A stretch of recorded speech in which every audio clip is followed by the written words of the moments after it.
When making the areas in Fantastic Frontier, the developers Spectrabox and Gorbacelli did something really great. They made sure every area is different in many ways. The areas have different monsters, fishes, birds, sizes, and of course different settings. But with all these areas being so unique, that raises the question, what is the best area in Fantastic Frontier? And more importantly, what is the absolute worst? So before we begin, let's quickly talk about the rules. I will only be rating the areas in the frontier, so the Nightmare and Matamada are excluded from this list. Secondly, I won't be ranking all 33 areas by how good they are for money grinding or completing the Itempedia.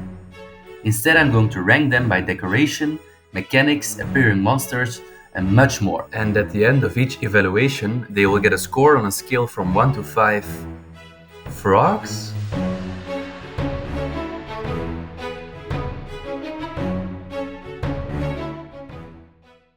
Number 1. Starry Point. Starry Point is located in the middle of Pebble Bay and the Long Coast, which leads to it having two different places to fish, each with their own drop chances. Beside the beaches, it also has a small piece of plain land. And I think we can all agree that outside of the rock formation with oars on top, Starry Point really has nothing going for it. The beaches are normal, the patch of land just has a few trees, and the mobs found there aren't really anything special. It's just kind of a dull and forgettable place.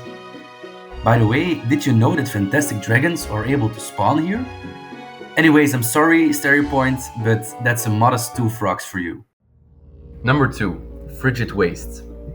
Frigid Waste, one of the bigger places in Fantastic Frontier, is different from most other places in a lot of ways. It is the only place where PvP is enabled, it's the only place with a snowy landscape, and it is one of the most dangerous places as a beginner. Frigid Waste also has multiple landmarks, like the Forgotten Lake, ore cliffs, wooden border, and snowy arches. It even has some exclusive fishes and harvestables you can't find anywhere else. All of these aspects lead to a really unique and interesting area, where there is always something to see. This is why Frigid Waste gets a deserved 4 frogs from me. 3. The Far Coast. The Far Coast is one of the 5 main beaches of Fantastic Frontier. But to be honest, Fantastic Frontier's beaches are exceptionally boring. All of them are just ghosts of sand with no real decoration. Yes, there are a few rocks and plants here and there, but nothing too interesting. Except for the Far Coast. It is the only beach that does something outside of just being a place to fish. And it's all because of these 3 places. Firstly, the Rebel Spring River. Secondly, the woods of the Far Coast. And last but definitely not least, the Ocean Spirit's domain or the Coral Place. This place is by far my favorite part of any coast to fish on, and it is perfectly accommodated by the frequently spawning coral giant. So all in all, the Far Coast is the best beach of Fantastic Frontier, but it's still a beach, so that's an unfortunate 3 frogs for you. The Town of Right and Wrong. I have a confession to make. I love the towns of Fantastic Frontier. Call me biased, but the presence of all the shops, houses, landmarks, and NPCs in these towns generate a truly immersive feeling, especially in the case of the Town of Right and Wrong. What Spectrabox and Gorbacelli have done right with this area is incorporating the name of the town into the aesthetics, but also feeling of the town. Aesthetically, the contrast is mostly shown by the black and white colors, and the mixed feeling is created by the unsettling but familiar things. Take the Illusionary Inn, for example. You have all these right doors scattered wrong around the building. But before I became too philosophical and start talking gibberish, the Town of Right and Wrong, home to the Otherworld Tower and the coolest merchant of Fantastic Frontier, gets an amazing 5 frogs from me. The Pits. The Pits is a massive area close to the Town of Right and Wrong. It is a series of large ravines, crevices, and various rough, uneven terrain. More simply put, as the name suggests, it's an enormous giant pit.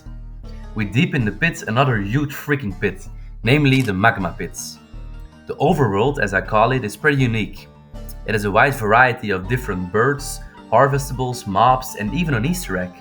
What is quite interesting about the overworld of the pits is that most of the decoration and mobs spawning there are made up of dim pastel colors. This really makes the overworld feel like a peaceful fairy tale-like place. In direct contrast to the magma pits, which are full of lava, claustrophobic places, and holes that lead to the void. Okay, maybe that last one wasn't intended.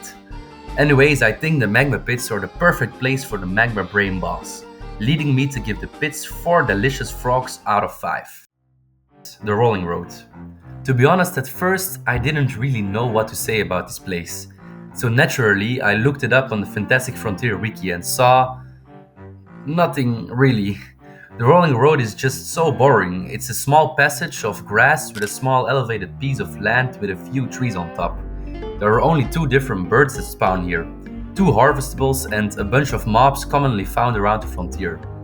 It's just such a dull area that does nothing to differentiate itself from other areas. But to say something positive, it's not inherently bad. Nevertheless, the Rolling Road still deserves 1 lonely frog. The Mazewood. The Mazewood is a small forest overtaken by bushes and hedges. It's also the first area that gives me something negative to say that other than it's boring. You see, when traveling through the Mazewood, you'll notice that the hitboxes of the hedges are pretty inaccurate, and it's extremely annoying. You're just minding your own business trying to jump over a hedge, and an invisible wall in the void stops you. However, the Mazewood is also an area that conveys the idea it's trying to bring beautifully. It really feels like a forest overtaken by plants that got out of control. It feels crowded when you're inside of it, and somehow the obstructing hitboxes contribute to this. So it's obviously done purposefully by the developers. Yet, it still falls short of doing something special. So the Mazewood gets an annoyed 3 frogs from me. Frigid Waste Coastline. As I said with the Far Coast, I don't like Fantastic Frontiers beaches, and the Frigid Waste Coastline is no exception to that. By the way, did you know that the Frigid Coastline is the best area for fishing? It gives an approximate 991 gold per second that includes chests. Anyways, apart from having the cutest place to spawn a grateful frog in my opinion, it still deserves only 1 grateful frog. Celestial Peak. Celestial Peak is part of the mountain between Celestial Fields and the Pits. It has 1 landmark, being the tall glowing rock formation, which can be seen from afar with a telescope in the town of Right and Wrong, making it more mysterious as a new player. When you then climb the rock as a mid-game player, you're pretty disappointed. There's nothing on top of the focal point of this area. Yes, there is a chance you find a rising star mushroom there, but the chances are so slim to none. Celestial Peak is just kind of missed potential, but I have to say that the Celestial Peak soundtrack is really great. I know that it's going to be one of those Fantastic Frontier songs that's going to trigger my nostalgia in the future. So for that, Celestial Peak gets 2 Inquisitive Frogs out of 5. Great Pine Forest. Great Pine Forest is one of those places every open world game has. A very big forest area. And the developers clearly knew this as they tried to make it as interesting as possible. They did that using 4 landmarks. Firstly, the bridge ruins. Secondly, Looney Lenny, the Hedge Knight's tent, a vendor with a limited variety of items. Thirdly, the mining area, and lastly, Thistle Lake. Great Pine Forest also offers a good place for grinding mobs, such as the Other Roll-In Knight, the Lava Muns, the Red Croc Man, etc. All of the places and activities individually aren't that special, but combined they show the effort the developers put in to make this standard basic area special. And for that, Great Pine Forest gets an average 3 frogs from me. Number 11, the Deep Forest. Just like Great Pine Forest, this is also a massive forest area. Unlike Great Pine Forest, it only offers 1 landmark, the Spirit of the Forest Shrine. And while I think it's a beautiful place, very fitting for a spirit, it just doesn't make up for the bluntness of the rest of the forest. It's like a lesser version of Great Pine Forest. And to reflect that in the rating, the Deep Forest, that's 2 ashamed frogs for you. Number 12, Greenhorn Grove. Another forest? I swear I used a randomizer to put all the areas in a random order.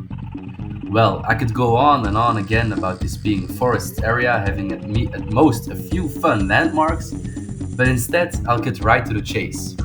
Greenhorn Grove is just like the Deep Forest, so it gets 2 obedient frogs from me. Number 13, Topple Lake. Topple Lake is a small body of water near Topple Town, the starting area. So when I first played Fantastic Frontier 5 years ago, I probably spent over an hour just fishing there.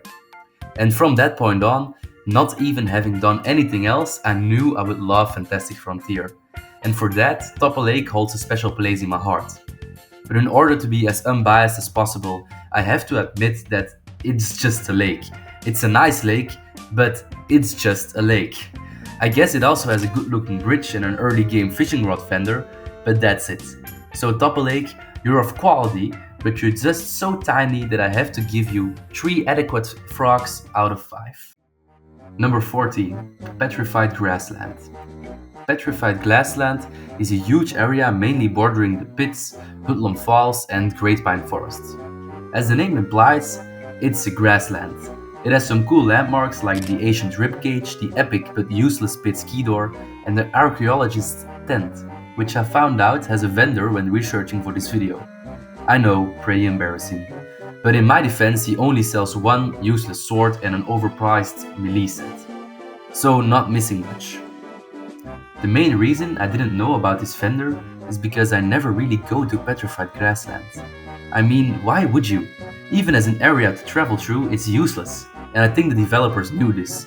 They could have tried to give this area an important role, but instead they opted for what I call a filler area. And for that, Petrified Grassland gets 2 stuffed frogs from me. Number 15. Celestial Field. Much like its neighbor, the Rolling Roads, Celestial Field is boring and only has one landmark, the rock in the middle. So I was planning on giving this area 2 frogs because it still differentiates itself from other areas because of the field scenery. But for safety's sake, I looked it up on the Fantastic Frontier wiki and found this.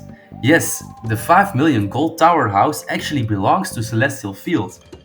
I always thought it was part of the town of Right and Wrong. Anyways, I love this house. It has a fishing well, a lot of storage, an amazing portal, and most important of all, it's furnished really well. This alone bumps Celestial Field up to 4 surprising frogs out of 5. Number 16. The Long Coast. The Long Coast is, well, the longest coast in Fantastic Frontier. And as you know by now, me not like coasts. Although the Long Coast does have the shipwreck, which is a pretty cool structure. So does this get the Long Coast more than 1 frog?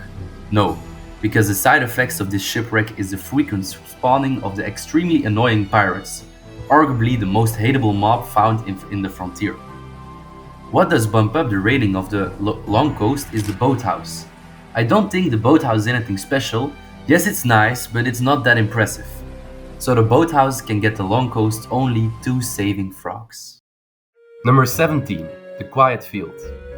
The Quiet Field is very similar to Petrified Grassland, in the sense that it's a filler area. But instead of having a few non-monumental landmarks, the Quiet Field has a 5 million tower house. Like the Celestial Field tower house, this one is equipped with a lot of storage, an amazing portal, an ore wall instead of a fishing well, and of course, amazing furniture.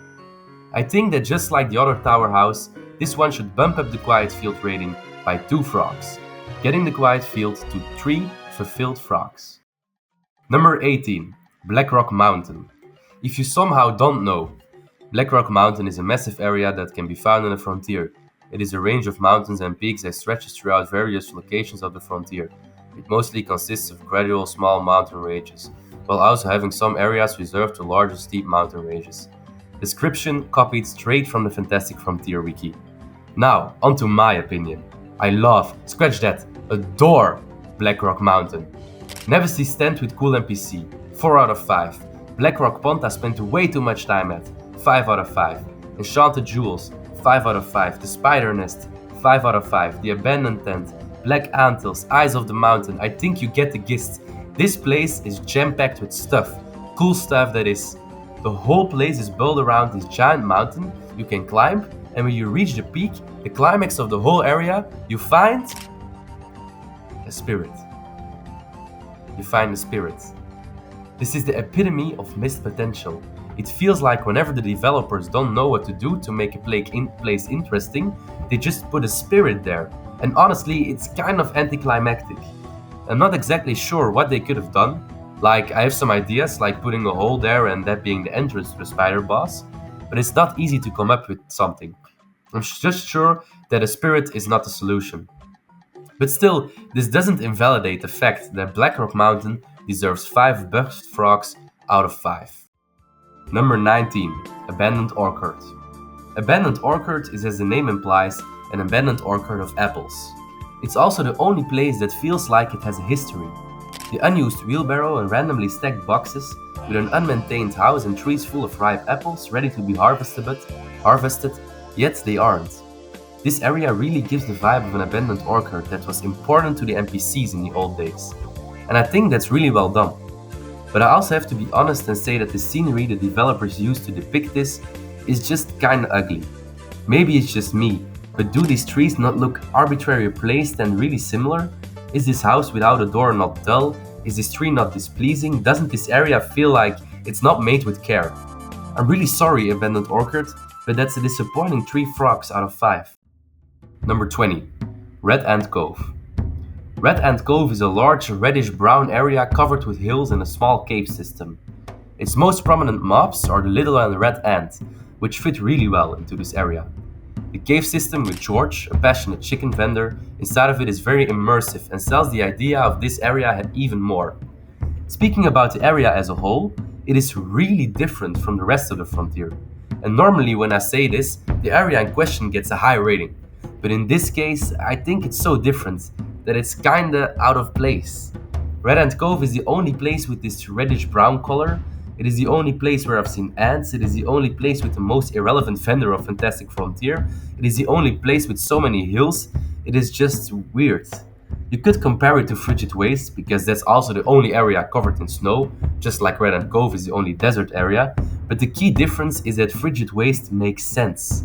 Frigid Waste is on the tip of the map and slowly transitions into being a snow area.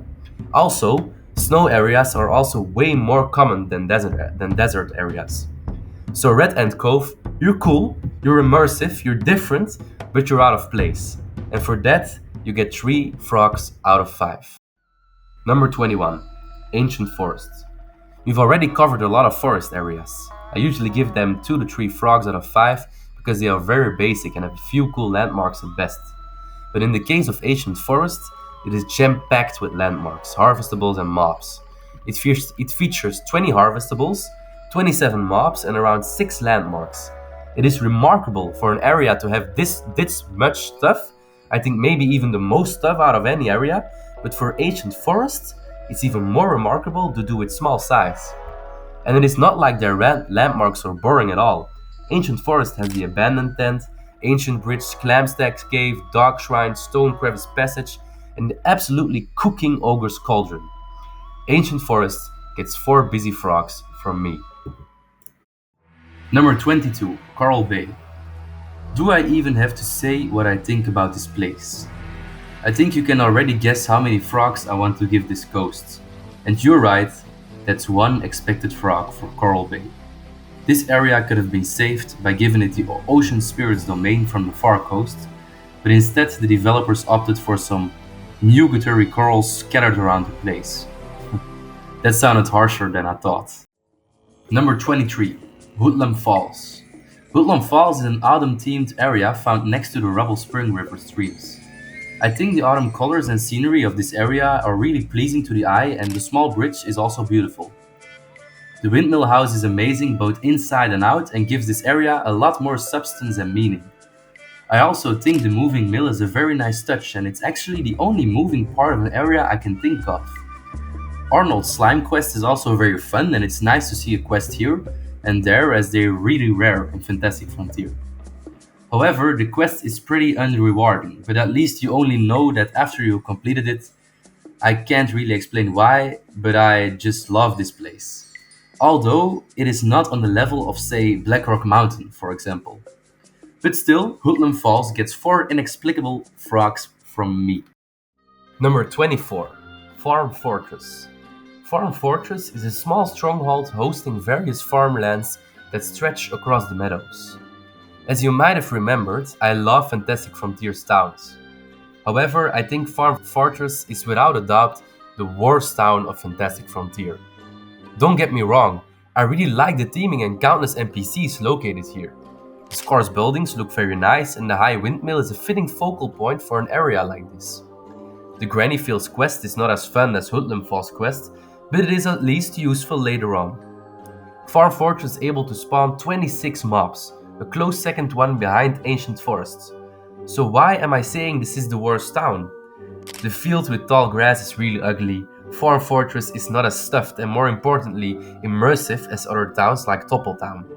It's overall kind of stale, and that's why Farm Fortress gets 4 countrified frogs out of 5. Number 25. Pebble Bay. Pebble Bay might be the worst coast out of all of them. It's located between the far coast and Frigid Waste coastline. It's also the biggest coastline of them all, and it has one sad landmark, the wooden dock. Which is, you guessed it, a wooden dock. So that's one disenchanting frog for Pebble Bay.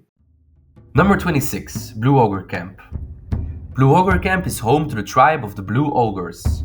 These Blue Ogres seem to be living in the past as they live in caves and only have a few mats and some wooden fences and supports.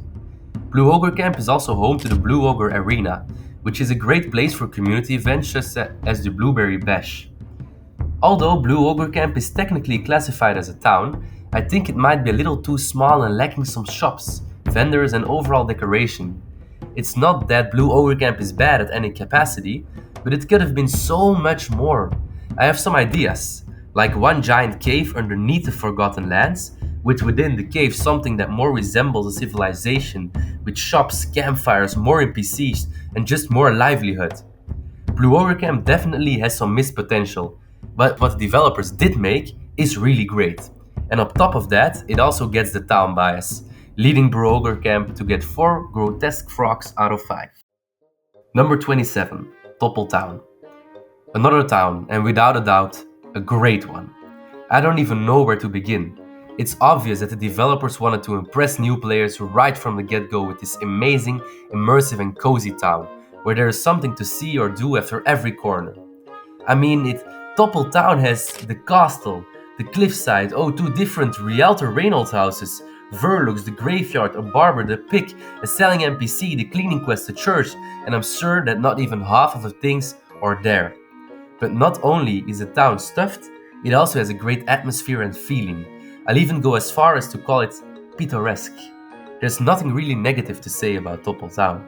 I know some of the houses are unenterable, and I know that the castle's outsides are a little bland, but that's just nitpicking at its finest. It's no secret that Toppeltown gets 5 gleaming frogs from me. Number 28, Twinkling Meadow. Twinkling Meadow is the grassland mainly between Blackrock Mountain and Toppeltown. It's a pretty empty area, definitely for its size. Twinkling Meadow has one landmark being the Otherworld statue, and while I adore Fantastic Frontier statues, it isn't nearly enough to pull Twinkling Meadow out of its low rating. And the few trees and rocks scattered around the area won't do the trick either. Even the good amount of mobs and harvestables can't help it, as those mobs and harvest pearls are also commonly found in other places around the frontier. So Twinkling Meadow, that's true fragile frogs for you. Number 29, Rubble Spring. Rubble Spring is quite similar to Hoodlum Falls, in the sense that it's a few rivers with one pretty big house. Although Rubble Spring's house does have a fishing rod vendor, you can't go inside of it. Its outside is also not nearly as cool as the Hoodlum Falls house with the mill. Rubble Spring has the waterfalls, which I always thought belonged to another area, and also the bottomless hole which you can use to teleport to Collector's Tower. I think Rubble Spring fails in the main thing it is trying to do, and that is being a fun place for fishing. There's just not much to see and to differ itself from other areas. But because it isn't as boring as Twinkling Meadow and not as meaningless as Petrified Grassland, I have to give Rubble Spring 3 frogs out of 5. Number 30, the Forgotten Lands. The Forgotten Lands is a massive area located between Frigid Wastes and Blackrock Mountain. And when I think of the Forgotten Lands, I see it as that. It's just an area you need to travel through, if you're coming from Blackrock Mountain or Frigid Wastes. But in reality, it's a bit more than that. The Forgotten Lands features the Forgotten Rocks and Woods, which I somehow just really like to travel through. Something about the atmosphere of these trees, the soundtrack and the mobs you see here work really nicely together, especially at night. It also features the Forgotten Monument, And as I said, holy frog do I love Fantastic Frontier statues. It's also the place you get teleported to when you zap from Icespire Well. The last Forgotten Lands landmark I want to talk about is the Forgotten Lake, or well, part of the Forgotten Lake, as half of it technically lies in Frigid Waste. It's a nice place to fish at, but nothing special, although it was needed to get the Forgotten Lands to 3 Forgotten Frogs out of 5. Number 31. Gnome Magic School. Gnome Magic School is a truly fantastic area located in Toppletown. It's home to the adorable gnomes and most players' first introduction to magic in Fantastic Frontier. There's nothing even remotely bad I can say about this place. The gnomes are cute and have well-written dialogue. The buildings and items sold there look great and help very well with the theming of this place. Even the outside cafeteria is really cool. I mean it, the developers would work thought and detail into every square inch of this area. Sadly, the reason they could do this is because Gnome Magic School is the tiniest area of Fantastic Frontier. It literally takes mere seconds to run from one side to the other. And because of that, I just can't give Gnome Magic School more than 4 adorable frogs out of 5. Number 32. Topple Hill. Topple Hill, another small side area of Toppletown, is basically an extension of Toppletown, located on, you guessed it, a hill. Because it's kind of an expansion to Toppletown without houses, it's obviously great, and it even has some landmarks of its own. Firstly, the cave opening, which doesn't really have a purpose. Secondly, the open market with lots of NPCs and rat folk. Thirdly, the giant rat boy or the entrance to the nightmare. And lastly, the farmhouse, which I only found out you can enter a month ago. Point is that it's a lot of cool stuff for an area this small. Kind of reminds me of Ancient Forest. That's why Topple Hill gets 4 Pulchritudinous frogs out of 5. Good luck figuring out what that word meant. Number 33. A Frontier of Dragons. A Frontier of Dragons is, as the name implies, a frontier between a few places where a lot of dragons spawn. The main decoration of the Frontier of Dragons are the dim pastel-colored cubes on the ground and high trees with dim pastel-colored cubes as leaves. Then the main thing, or rather the only thing you would do there, is killing dragons made up of dim pastel-colored shapes. And while I like these dim pastel-colored cubes you can't find anywhere else, there's a bit of an abundance of them. So much so that I wouldn't call it good theming, but more uninspired. The developers just made one thing and said, hey, now we have a new area. There is one landmark though, not made up of dim pastel-colored cubes, and that is the castle ruins, which has no meaning in the slightest. But it's cool, I guess. So a Frontier of Dragons is quite uninspired, and it has only one reason you should go there: farming dragons. And for that, a Frontier of Dragons, that's 2 dim pastel-colored frogs for you. Alright, now we finally have given all the areas a rating. And before I decide which area is the best and which is the absolute worst, I want to say one general thing about the ratings. It is clear that most of the areas receiving a high rating got it because of their ability to differentiate itself from other areas, having a lot of NPCs, structures, and most importantly, atmosphere. I know that the developers can't make every area jam-packed with stuff, and they shouldn't because there has to be some breathing room. But if they ever were to release an update in the future, I think they should focus on immersifying and differentiating the setting of each area, rather than making lots of harvestables, birds and mobs. So with that out of the way, it is finally time to decide the worst area. The nominated areas are the Rolling Roads, Frigid Waste Coastline, Coral Bay and Pebble Bay. Ah yes, the reunion of the coasts and the Rolling Roads. So the worst area in Fantastic Frontier is the Rolling Roads for, well, absolutely nothing. The nominees for the best area are the Town of Right and Wrong for its great theming, colors and incorporating the name into the area. Blackrock Mountain for its high density of landmarks, each being different and amazing. And Toppletown for its attention to detail, fantastic NPCs, shops and activities. The best area in Fantastic Frontier is the Town of Right and Wrong. Thank you for watching the entire video. I hope you enjoyed it as much as I did. And please consider running for the hills.